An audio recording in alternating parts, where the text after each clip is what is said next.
frequency of urination இருக்கு உங்களுக்கான ரெண்டு acupressure point சொல்றேன் அதோட மெயின் காரணம் அப்படினு சொல்றது நமக்கு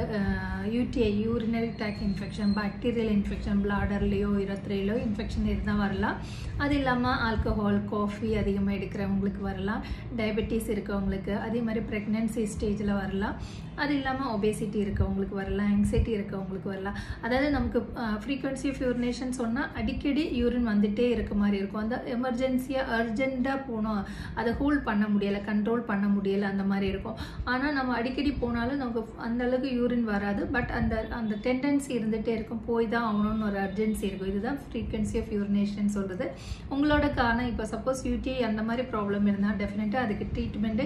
நீங்க எடுத்துட்டு அதோட சேர்த்து acupressure பாயிண்ட் பண்ணுங்க அதாவது நம்மளோட bladder கண்ட்ரோல் கிடைக்கணும்னா நம்ம pelvic exercise stretching exercise எல்லாம் பண்ணிக்கலாம் breathing exercise பண்ணிக்கலாம் இந்த acupressure point ரெகுலரா பண்ணனா டெஃபினட்டா உங்களுக்கு ரிசல்ட் கிடைக்கும் K3 and K6 னு சொல்ற acupressure point ரெண்டுமே கால்ல தான் இருக்கு K3 னு சொல்றது இந்த பிக்சர்ல காட்டுற மாதிரி அந்த பாயிண்ட் டெண்டனுக்கும் அந்த பானுக்கு மிடில்ல வரும் டீப்பா பிரஷர் கொடுங்க each point 1 minute னு நீங்க பண்ணிக்கலாம் பிரஷர் கொடுங்க அதே மாதிரி K6 னு சொல்றது நம்மளோட மீடியல் மேலஸ்க்கு ஜஸ்ட் கீழ அந்த பான் கீழ ஒரு டிப்ரெஷன் மாதிரி இருக்கும் அத உங்களோட ஃபிங்கர் யூஸ் பண்ணி இப்படி பிரஷர் கொடுங்க ரெண்டு கால்லயுமே பண்ணுங்க ஒரு நாளைக்கு 3 டைம்ஸ் கூட பண்ணிக்கலாம் ரெகுலரா பண்ணுங்க அதே மாதிரி உங்களோட காரணம் ப்ராப்பரா கண்டுபிடிச்சு அதுக்கு தகுந்த மாதிரி ட்ரீட்மென்ட் எடுங்க